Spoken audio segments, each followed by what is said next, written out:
Maaf ya, kita terlalu jauh terhadap pemahaman. Yang saya maksud, kita melaksanakan sesuatu tapi kita sudah belajar, sudah tahu, bukan hanya asal saya dengar, saya lihat, saya bukan sebatas itu, tapi kita punya dasarnya. Dan ini kelemahan kita, di antaranya kurban. Saya pernah mendengar, bukan malah sering mendengar soal kurban dihitungkan beroran. Jadi keluarga suami istri sama 5 anak berarti jumlah 7, wajib sapi. Kalau kurang daripada itu, atau misal suami istri tidak mampu, boleh ini tahun kurban kambing atas nama suami, tahun depan atas nama istrinya. Ini hal keliru sebenarnya. Yang dihitungkan soal kurban beda sama akikah dan beda sama zakat fitrah. Zakat fitrah sama akikah terhitung beroran. Akikah laki-laki 2 kambing, perempuan 1. Kalau tidak mampu boleh. Kalau ada kembar laki sama perempuan berarti 3 kambing. Tapi kalau tidak mampu boleh 1 kambing, tidak masalah. Dan tidak ada istilah sekarang saya kurban tapi nanti sisanya seolah-olah ada hutang sama Allah. Sesuai kemampuan kita. Di antaranya kurban. Kurban hitungannya berkeluarga, bukan beroran. Buktinya Rasulullah SAW dan juga cerita Nabi Ibrahim. Ketika Nabi Ibrahim mau sembelih Nabi Ismail, Allah turunkan apa? Mengganti sembelihan Nabi Ismail dengan ekor kambing dari surga. Berapa ekor kambing? 1. Padahal Nabi Ibrahim punya istri 2 dan anak. Ada istri Siti Hajar dan Sarah. Kemudian anaknya Ismail dan Ishak. Berarti semuanya berapa? 5. Kenapa Allah tidak turunkan 5 ekor kambing? Karena hitungannya memang 1 keluarga. Yang kedua, Rasul sendiri sembelih 2 kambing. Pertama, Bismillah atas nama Muhammad dan keluarga Nabi Muhammad. Padahal kita tahu keluarga Nabi Muhammad SAW termasuk keluarga besar. 11 istri, belum lagi anaknya, laki-laki sama perempuan. Ada yang hidup maupun sudah mati. Sudah termasuk semua.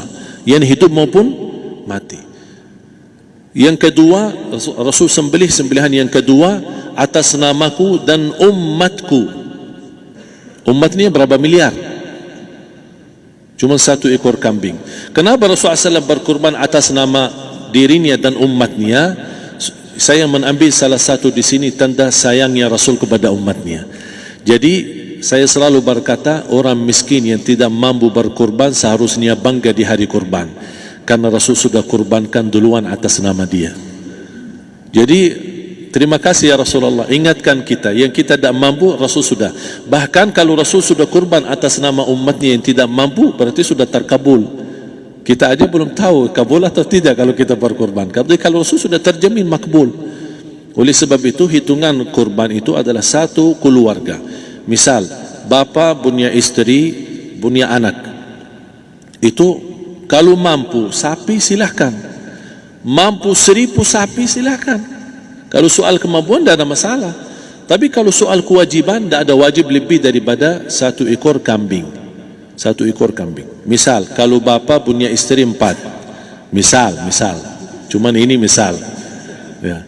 Istrinya 4, setiap istri anaknya 10, berarti jumlah berapa? Anak 40, istri 4, berarti 44, sama bapa 45. Wajib 1 ekor kambing saja, cukup untuk semua ini. Tapi kalau soal mampu, ya silahkan.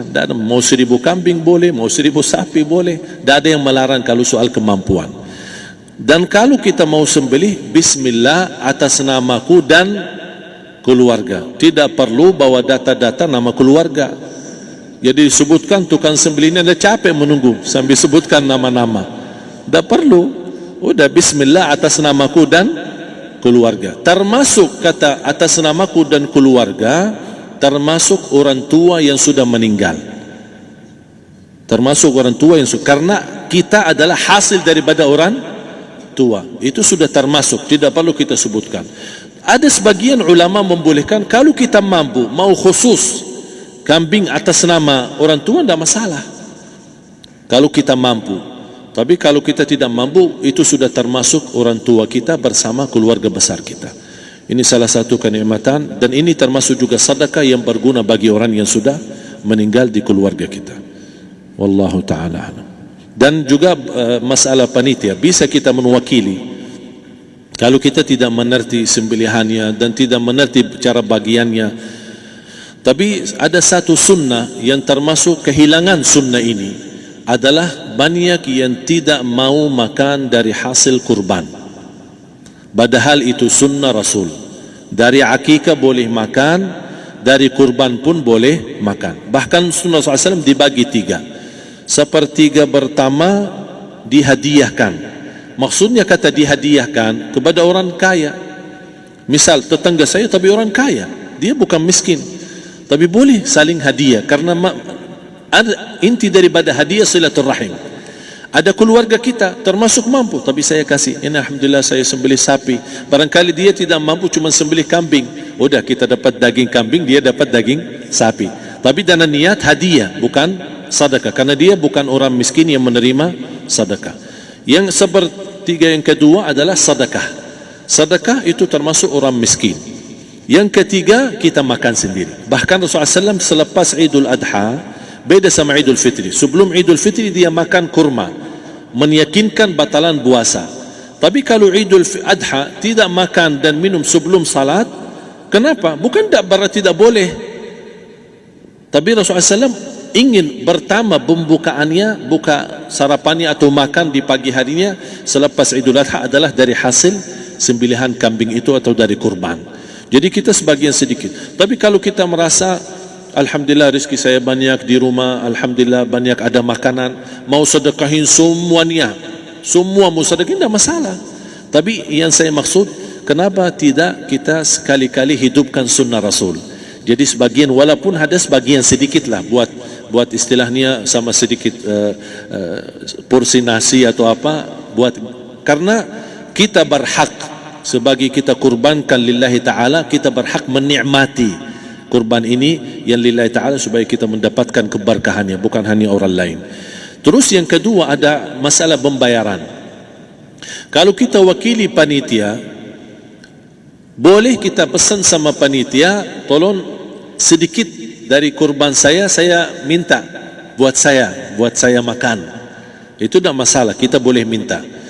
Dan boleh kita wakili, tapi kita tolong ingatkan, tidak boleh pembayaran hasil sembelihan itu dari kulitnya. Ini menjadi salah satu persoalan di Indonesia. Banyak tukang sembelih datang, ketika kita tawarkan untuk sembelih ini, berapa Pak? Oh tidak apa-apa, kasih aja kulitnya sama kepalanya. Jangan Anda setuju, jangan Anda terima. Oh maaf, saya tidak bisa. Bapak berapa ongkos sembelihannya? Kita harus sepakat dulu. Tidak, saya ikhlas, tidak apa-apa, seikhlasnya. Tapi yang penting kepalanya sama kulitnya. Itu aja yang saya minta, yang lain tidak apa-apa. Tidak boleh. Tidak boleh. Kenapa?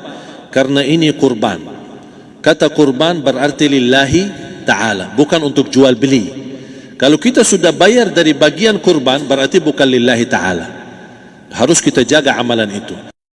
Tapi bagaimana cara jalan keluarnya? Kita harus sepakat, ijab kabul. Sepakat dulu, Pak, saya udah begini, saya kasih untuk sembelihan 50.000. Bapak setuju? Ya udah setuju. Selesai kan? Sudah sembelih, sudah potong, sudah semua. Lepas ini semua kita kasih ongkos 50.000 ongkos sembelihannya. Habis itu, Pak, kulitnya sama kepala hadiah buat Bapak. Itu dah apa-apa, dah masalah. Tapi bukan untuk bayar sembelihan. Faham maksud saya? Harus dibedakan supaya jangan sampai amalan kita kurban habis biaya, habis ini malah tidak diterima karena sudah kita bayar sebagian daripada kurban. Saya silahkan bayar apa yang kita sepakati, mau hadiahkan kepada dia karena kita tidak bisa guna. Buat apa yang kita mau gunain kulitnya? Tidak bisa. Tapi mereka, buat mereka lebih berguna, oleh karena itu kita bisa hadiahkan untuk mereka. Bahkan kita bisa juga kasih daging untuk mereka bisa menikmati sebagai sedekah. Wallahu ta'ala alam.